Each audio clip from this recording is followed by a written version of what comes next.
warahmatullahi wabarakatuh. Shalom, Om Swastiastu, Namo Buddhaya, Salam Kebajikan.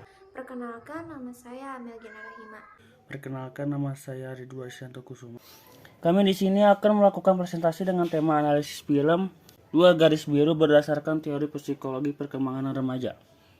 Dua Garis Biru merupakan film layar lebar garapan Gina Esnur yang dirilis pada tahun 2019 lalu. Dengan mengangkat tema isu sosial yang kerap terjadi pada masyarakat, sehingga film ini berhasil menyita banyak perhatian dari masyarakat Indonesia. Film ini dibintangi oleh aktor dan aktris muda Angga Yunanda yang berperan menjadi Bima dan Jara Adisti yang berperan menjadi Dara, meski sempat menimbulkan kontroversi. Namun sebenarnya film ini syarat akan pesan moral untuk para penontonnya. Dua Garis Biru bercerita tentang dua remaja yang saling jatuh cinta, Dara dan Bima, yang menjalin hubungan di bangku SMA. Mereka tampak saling melengkapi. Bahkan hubungan mereka pun mendapat dukungan dari keluarga. Dara merupakan siswi yang pintar di sekolahnya serta memiliki cita-cita untuk lanjut kuliah ke Korea. Sementara itu, Bima adalah siswa yang baik hati namun dengan prestasi yang biasa saja. Mereka berdua berasal dari latar belakang keluarga yang berbeda. Dara memiliki keluarga kelas menengah yang serba berkecukupan, namun Bima dari keluarga kelas bawah yang tinggal di perkampungan. Sayangnya, suatu ketika mereka melakukan kesalahan, pada hubungan mereka belum terikat secara hukum legal. Namun, Dara dan Bima sampai melewati batas, di mana mereka bersenggama hingga mengakibatkan kehamilan pada Dara. Awalnya mereka berusaha untuk menyembunyikan kehamilan Dara, namun suatu ketika insiden terjadi saat mereka di sekolah sehingga kehamilan Dara diketahui oleh pihak sekolah dan akhirnya melaporkan berita tersebut pada orang tua mereka. Kedua orang tua Dara dan Bima tentu saja tidak langsung menerima berita ini.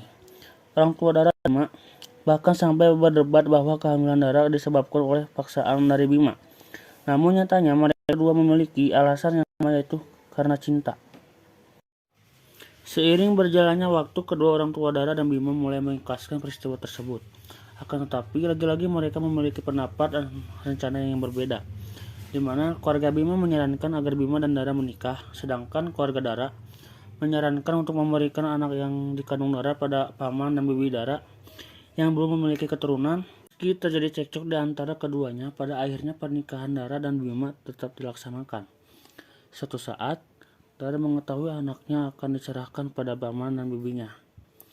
Dara sempat tidak setuju dan marah pada ibunya, namun Dara juga memikirkan bagaimana masa depan yang akan terjadi pada dirinya dan Bima, sehingga Dara menyetujui ide dari ibunya. Sampai di mana Dara sedang menjalani waktu persalinan, ibu Dara dan Bima mencoba untuk menguatkan Dara, hingga lahirnya anak pertama mereka yang diberi nama Adam. Pada akhir dari film ini, Dara dan Bima memutuskan untuk berpisah. Dara pergi ke Korea untuk melanjutkan pendidikannya, sedangkan Bima mengurus dan membesarkan anak mereka. Kemudian saya akan menjelaskan kaitannya dengan teori perkembangan. Menurut WHO, remaja didefinisikan sebagai masa peralihan dari masa kanak-kanak ke masa dewasa. WHO memberikan definisi tentang remaja yang lebih bersifat konseptual. Dalam definisi tersebut dikemukakan 3 kriteria, yaitu biologis, psikologis, dan sosial ekonomi. Remaja adalah suatu masa ketika yang pertama, individu berkembang di saat pertama kali ia menunjukkan tanda-tanda seksual sekunder sampai saat ia mencapai kematangan seksual. Kedua, ada individu mengalami perkembangan psikologis dan pola identifikasi dari kanak-kanak menjadi dewasa. Yang ketiga, ada terjadi peralihan dari ketergantungan sosial ekonomi yang penuh kepada keadaan relatif lebih mandiri. Masa remaja adalah masa peralihan yang bukan hanya dalam arti psikologis, tetapi juga fisiknya. Peralihan dari anak ke dewasa ini meliputi semua aspek perkembangan yang dialami sebagai persiapan memasuki masa dewasa. Pada masa ini, remaja mempunyai keinginan besar sekali, terutama dalam masalah seksualitas. Rasa ingin tahu inilah yang mendorong remaja untuk mencari informasi tentang seksualitas. Dorongan rasa ingin tahu ini, kalau tidak terpenuhi dengan bimbingan dan penerangan yang benar, dikhawatirkan mereka memiliki anggapan yang salah mengenai masalah-masalah yang berkenaan dengan seks. Dalam film Dua Garis Biru ini, Dara dan Bima sama-sama memiliki informasi minim mengenai seks, sehingga mereka hanya melakukannya tanpa memikirkan resiko apa yang akan terjadi kepada mereka setelahnya. Berfungsinya hormon-hormon seksual dan kematangan organ seks berpengaruh terhadap timbulnya perubahan minat, sikap, dan perilaku remaja yang ditunjukkan dengan beralihnya perhatian dan keinginan mengadakan kontak fisik yang diwarnai nafsu seksual. Di awal scenes, kita disuguhkan bagaimana Bima dan Dara yang pada awalnya saling bercanda satu sama lain, kemudian karena adanya kontak fisik yang intens, nafsu seksual di antara keduanya pun muncul.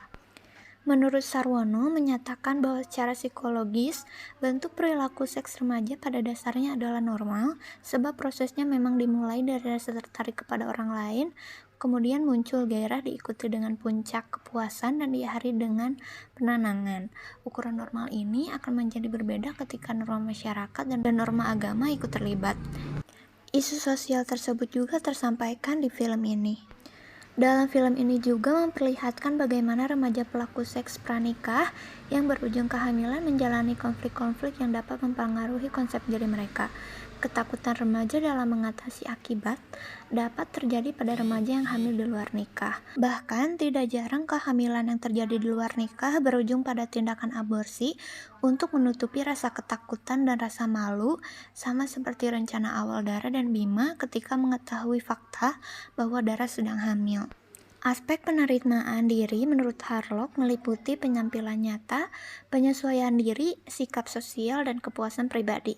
Penampilan nyata yang ditunjukkan Dara dalam film ini berguna untuk menutupi kehamilannya dengan cara memakai baju yang longgar atau besar seperti dress atau rok, serta memakai jaket yang besar.